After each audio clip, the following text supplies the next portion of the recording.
राधे राधे, जय श्री कृष्णा। कैसे हैं आप लोग? स्वस्थ होंगे, मस्त होंगे और आप लोग अपने अपने कामों में व्यस्त होंगे।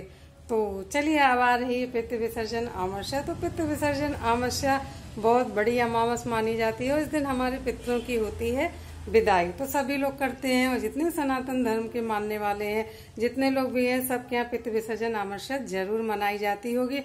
और जो लोग नहीं भी है, जिनके यहाँ पितरों का नहीं है या गया कर चुके हैं, कुछ भी है ऐसा, तो मगर आप दान जरूर करें। तो मैं बता रही हूँ आप लोगों को सरल और आसान विधि से कैसे आप अपने पितरों की विदाई कर सकते हैं, जिससे कि आप लोगों को भी कोई समस्या ना हो। और ज़्यादा देखिए, समय की सबके पास आजकल समस्या हो गई है, समय की प्रॉब्लम सबके पास है।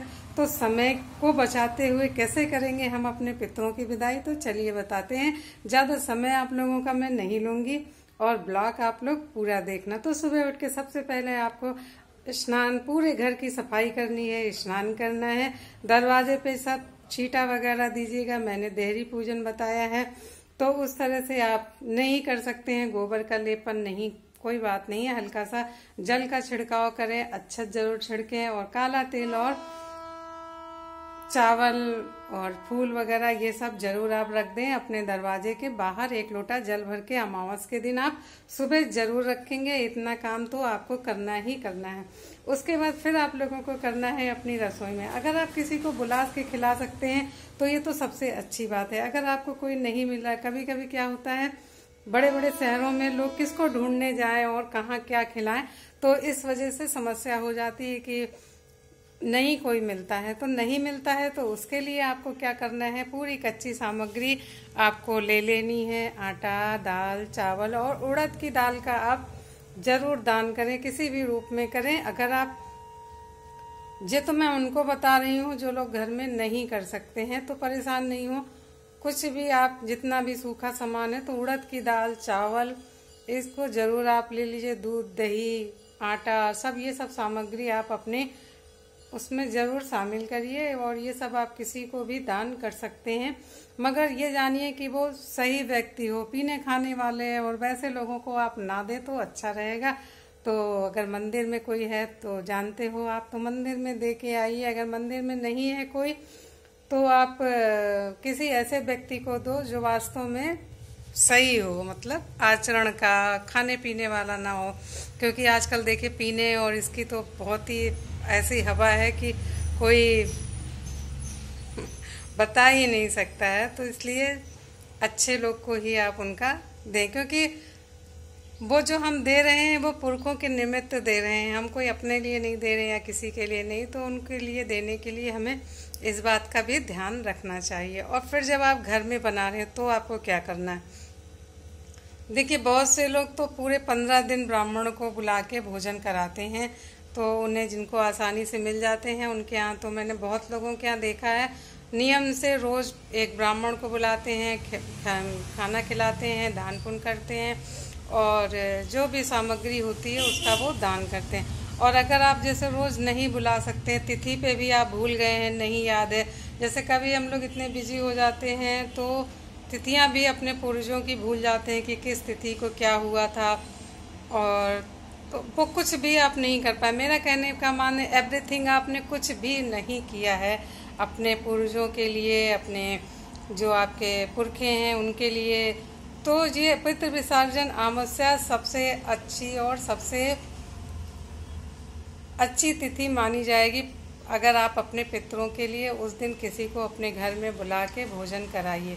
भोजन में शुद्ध सात्विक भोजन बनाइए, और पूड़ी, सब्जी, खीर का महत्व देखिए, मैंने पहले भी बताया था, अभी भी मैं बताती हूँ।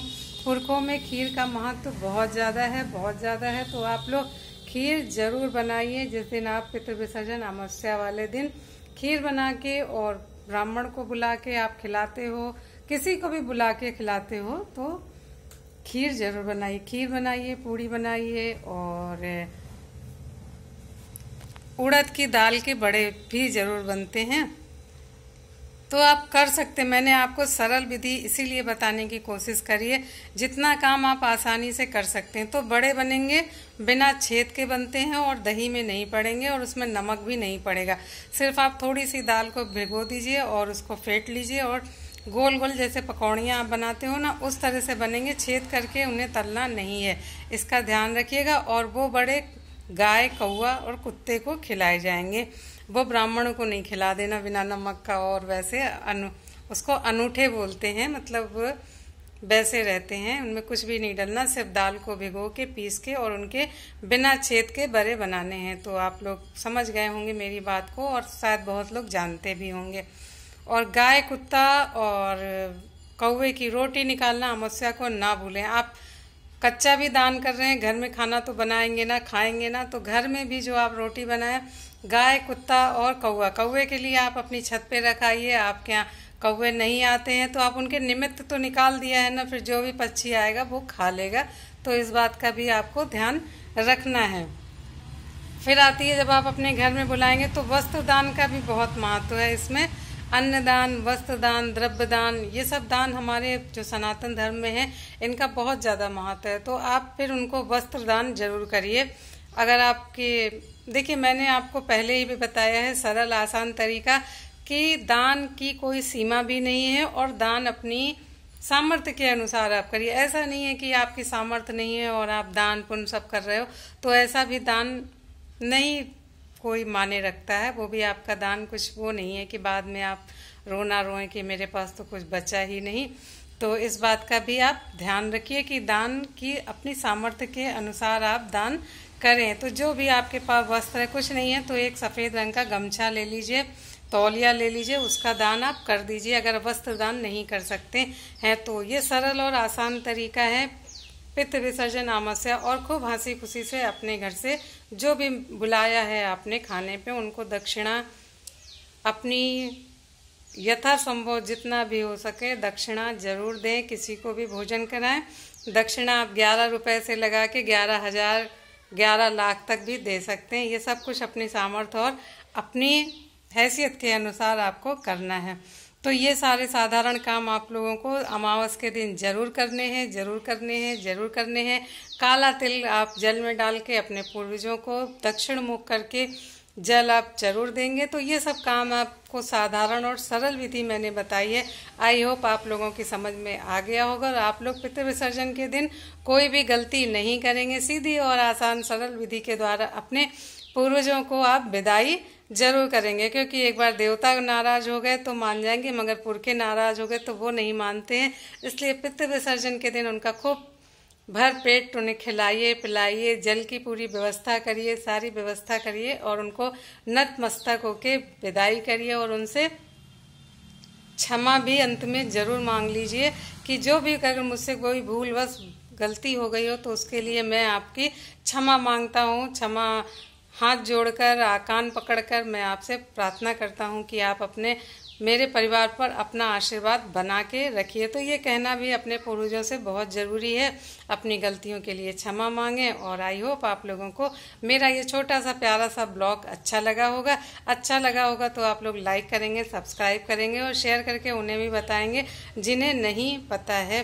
फिर मैं आऊँगी एक नया ब्लॉग लेके। तो राधे राधे, जय श्री कृष्णा। मिलती हूँ फिर मैं न्यू ब्लॉग के संग, डेली ब्लॉग के संग। राधे राधे। तो ए सुनीता ब्लॉग को कर चुके होंगे आप लोग सब्सक्राइब। राधे राधे, जय श्री कृष्ण।